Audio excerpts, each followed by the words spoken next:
जी sir, क्या हाल चाल। Sir, आपके एग्जाम को बचे हैं बहुत ही कम डेज एंड इन कम डेज में आपने ना पढ़ने से ज्यादा ये चीजों का भी ध्यान रखना है कि आपने कौन सी गलतियां जो है वो एग्जाम में नहीं करनी है, जिससे आपका स्कोर जो है वो बना रहे एंड जिससे आप ज्यादा से ज्यादा मार्क्स स्कोर कर। देखो सर, बहुत बार क्या होता है ना कि आप क्या बोलते हैं एग्जाम सेंटर से बाहर आके, सर वो ना सिली मिस्टेक हो गई सर, वो फालतू की मिस्टेक की वजह से मार्क्स कट गए सर, वो मुझे आ रहा था सर, वो एग्जाम के टाइम याद नहीं आया, आपने तो क्लासेस के टाइम बताया था। यस सर, तो वही सब चीजें जो क्लासेस के टाइम आपको बताई जाती है बट आप वो इवेंचुअली भूल जाते हो, वही सब चीजें मैं आज अभी लेके आया हूं। ऐसी कौन सी 7 चीजें जो है वो आपको अवॉइड करनी है जिससे आप इजीली 70 प्लस मार्क्स जो है वो स्कोर कर पाओ। 7 चीजें याद रखो, 70 प्लस मार्क्स एग्जाम में स्कोर कर लो। यस, एंड ये video inter as well as final दोनों के लिए अवेलेबल है, दोनों के लिए व्हाट वी से वैलिड है, क्योंकि फाइनेंशियल मैनेजमेंट में रूल्स जो है वो सेम ही रहते हैं। इसलिए इंटर वालों ये बात याद रखना कि आपको फाइनल में भी सेम चीज करनी है, इसलिए इस वीडियो को और ध्यान से देखना है। ठीक है सर, सो बिना किसी देरी से बढ़ते हैं अपने आज के टॉपिक की तरफ। ठीक है सर, तो सबसे पहले ना हम बहुत बार क्या करते हैं एक्साइटमेंट में, हम है ना क्वेश्चन तो पूरा सॉल्व कर लेते हैं बट है ना क्वेश्चन में जो चीज पूछी जाती है वही हम आंसर करना भूल जाते हैं। जैसे कि स्पेसिफिकली अगर क्वेश्चन में बोला गया है एडवाइस वर्ड, एडवाइस वर्ड दिया है मतलब क्या, आपको एक लाइन में स्टेटमेंट में प्रेजेंट करना है कि आपने वो प्रोजेक्ट, जैसे कि फॉर एग्जांपल से अगर कोई क्वेश्चन है जहां पे आपको पूछा जाता है कि आपको इन्वेस्ट करना चाहिए या नहीं करना चाहिए, जैसे कि फॉर एग्जांपल से एनपीवी की टर्म है, एनपीवी ये फाइनल में भी है इंटर में भी है, दोनों का अवेलेबल है। सो एनपीवी अगर पॉजिटिव है किसी प्रोजेक्ट का तो हम क्या करेंगे, ऑब्वियसली वो प्रोजेक्ट में इन्वेस्ट करेंगे, क्योंकि जब एनपीवी पॉजिटिव होता है, जब एनपीवी पॉजिटिव होता है तो हमारे लिए फायदेमंद होता है। तो हम क्या क्वेश्चन करेंगे, आंसर करेंगे कि sir since the NPV is positive it is profitable to invest in this project. ठीक है सर, आपको वर्ड टू वर्ड याद नहीं रखना है, आपको लॉजिकली आपके ओल्ड लैंग्वेज में आप लिख के आओ तो भी चल जाएगा। ठीक है, ज्यादा लंबा एक दो लाइन का मतलब वो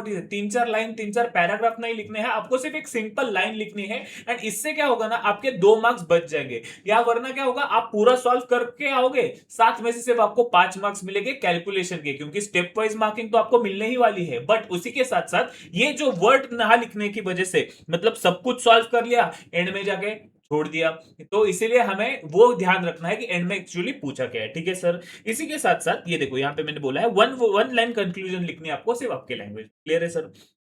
उसके साथ साथ आपको देखना है कि आपको प्रेजेंटेशन किस फॉर्मेट में करना है। प्रेजेंटेशन मतलब कोई यहाँ पे मैं हमको फाइनेंशियल मैनेजमेंट में एएफएम में एसएफएम में कोई भी ये चीज नहीं मिलती कि आपको एक स्टैंडर्ड टेबल वगैरह फॉलो करना है। ठीक है सर, वो जो रिस्पेक्टिव चीजों में करना है वो तो आपको पता है, बट मैं यहाँ पे सोल्यूशन, यहाँ पे आंसर की बात कर रहा हूँ। जैसे कि अगर आपको जो क्वेश्चन में डेटा कैसा गिवन है आपको वो देखना है। अगर आपको क्वेश्चन में डेटा गिवन है जैसे कि फॉर एग्जाम्पल से 1 लाख को पूरा का पूरा 100,000 मतलब पूरे के पूरे फॉर्मेट में लिखा है, पूरे के पूरे जीरो शो किए हैं, तो आपको भी कैलकुलेशन एंड आपका सोल्यूशन पूरे के पूरे आंसर में लिखाना है। जैसे कि अगर फॉर एग्जांपल से ये कैलकुलेशन करके मेरा आंसर आया 5,10,372, तो मैं इसको पूरा ऐसे लिख दूंगा 5,10,372 पॉइंट, अगर फॉर एग्जांपल से 89 तो मैं इसको 89 लिख दूंगा प्रॉपर। यस सर, तो ये मेरा हुआ पूरा का पूरा फॉर्मेट जो से प्रेजेंट है वैसे के वैसे फॉर्मेट में मैंने क्वेश्चन को आंसर किया। ये क्लियर है सर? अगर क्वेश्चन दिया है लैक्स में एंड ये सेम चीज मुझे पूछी जाए तो मैं यहाँ पे लिख दूंगा 5.10 लाख। क्लियर है सर?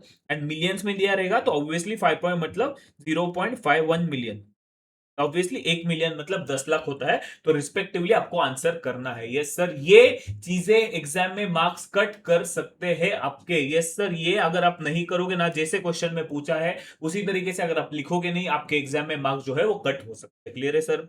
अगर आपको कभी कभी किसी को अगर लगता रहेगा कि आपको पूरे के पूरे फॉर्मूलाज वगैरह एग्जाम में लिखने हैं क्या, तो सर मैं आपको बता दूं फॉर्मूला लिखने के यहाँ पे कोई भी मार्क्स नहीं होते हैं। यस सर, फॉर्मूला लिखने के कोई भी मार्क्स नहीं होते हैं, बट इसी के साथ साथ अगला पॉइंट इंपॉर्टेंट है कि आपको शो प्रॉपर वर्किंग, आपको जो कैलकुलेशंस है वो सारे के सारे दिखाने हैं। हर एक स्टेप मत दिखाओ, व्हाट वी से एकदम छोटी से छोटी स्टेप रहती है ना, जैसे कि फॉर एग्जांपल से हमने क्या किया, x minus Y is equal to Z ऐसा टर्म रहेगा, तो इसको अगले स्टेप में ये नहीं दिखाया z is equal to z plus Y is equal to X, ये इतना बेसिक कैलकुलेशन नहीं दिखाना है, बट आपको कैलकुलेशन दिखाना है, मेजर कैलकुलेशन आपको दिखानी है। वो विद द प्रैक्टिस आपको पता ही चल गया रहेगा आपको क्या दिखाना है, क्या सॉल्व करना है, क्या नहीं करना है। जितना ज्यादा प्रेजेंटेशन करोगे उतने ज्यादा मार्क्स मिलेंगे आपको। कैलकुलेशन में कैलकुलेशन ना दिखाने की गलती नहीं करनी है, एंड फॉर्मूला लिखते बैठने में आपको टाइम वेस्ट नहीं करना है। क्लियर है सर? तो ये दोनों के दोनों पॉइंट हमारे क्लियर हो जाने चाहिए सर। उसके बाद एक और चीज आती है जहां पे मेजर लोग गलतियां करते हैं, मेजर मेजर मेजर लोग गलतियां करते हैं, वो है present value factor. Yes sir, अगर आपको क्वेश्चन के एंड में प्रेजेंट वैल्यू फैक्टर दिया है, जैसे कि वो लोग क्या करते हैं ना, बहुत बार ऐसा टेबल दे देते हैं। क्लियर है? ऐसा टेबल रहता है जहां पे दिया रहता है years and present value factor at the rate 10%, जो भी है वो। तो first year, second year, third year, fourth year का नीचे दिया गया रहता है। हम क्या करते हैं ना, हमें पता रहता है कैलकुलेटर पे कैसे करते हैं, सो डायरेक्ट हम कैलकुलेशन करते हैं 1 divided by 1.10 is equal to करके हम हमारा कैलकुलेटर पे आंसर निकालते हैं। पर उससे क्या होता है ना, आपका जो आंसर है वो राउंडिंग ऑफ में डिफरेंस आ जाता है। जैसे कि अगर आप कैलकुलेटर से करोगे तो आपका आंसर आ जाएगा 5,000 5,10,900 मे भी ऐसे आ सकता है। एंड अगर अपने ये डेसिमल्स, 3 डेसिमल्स, 4 डेसिमल जितने में भी उन्होंने प्रेजेंट वैल्यू फैक्टर उनका दिया रहेगा, तो उसका में भी आंसर आ सकता है 5,11,000। तो ये जो है ना, ये आपके मार्क्स कट करवा सकता है। इसीलिए मैं आपको बोलता हूं, अगर क्वेश्चन में प्रेजेंट वैल्यू फैक्टर दिया है, क्वेश्चन में कोई कैलकुलेशन के फिगर दिए हैं, तो आंख बंद करना है। वो गलत है, वो सही है, वो हमको दिमाग नहीं लगाना है। जो क्वेश्चन ने बोला है हमको वही चीज फॉलो करनी है।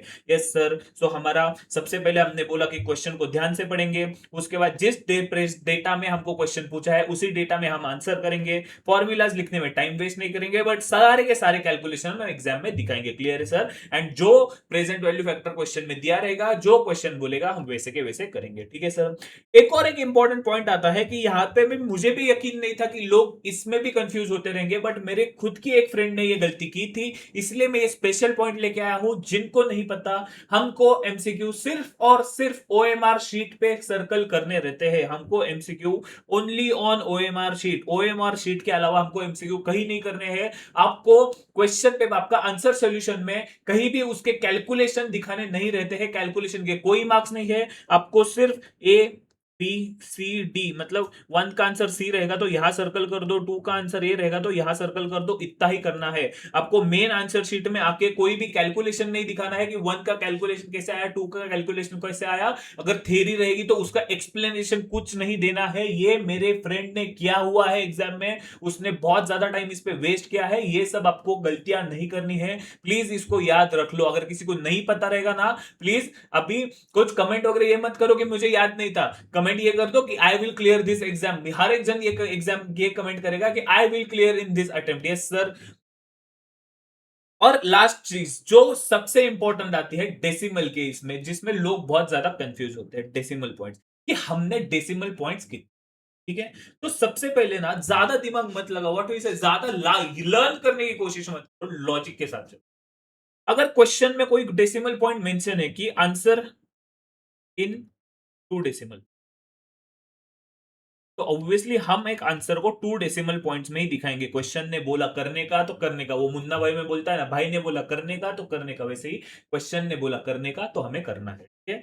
अगर क्वेश्चन में डेटा दिया है कि क्वेश्चन का डेटा ही प्रेजेंट किया है 3 डेसिमल पॉइंट में, तो हमको उतना लॉजिक से क्रैक करना है कि हमको भी हमारा आंसर 3 डेसिमल पॉइंट्स में देना है।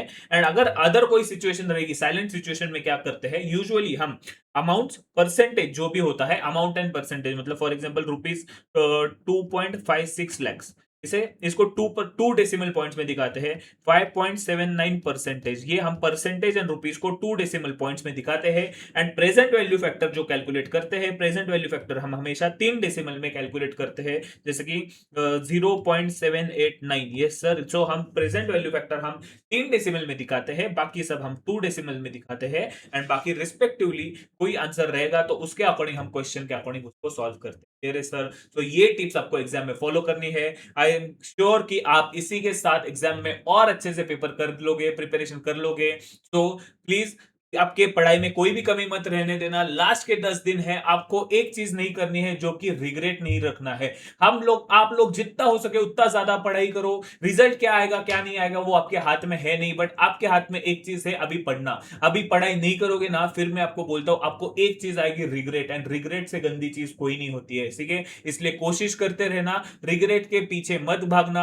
आप आपका काम करिएगा, आपको जो है आपका रिजल्ट अच्छा ही आएगा। अब आप सब मेहनत कर रहे हो, हम लोग भी आपके लिए सब मेहनत कर रही है, हमारी टीम भी आपके लिए सब मेहनत कर रही है। अगर आपको कोई रिवीजन लेक्चर चाहिए या कोई कंटेंट चाहिए तो आप हमारे यूट्यूब चैनल पे सर्च कर सकते हो, आपको हर एक कंटेंट जो है वो मिल जाएगा, ठीक है sir? So all the best for your exam. ऐसे ही पढ़ते रहिएगा एंड इसी रिलेटेड कंटेंट के लिए हमें फॉलो करना मत भूलिए।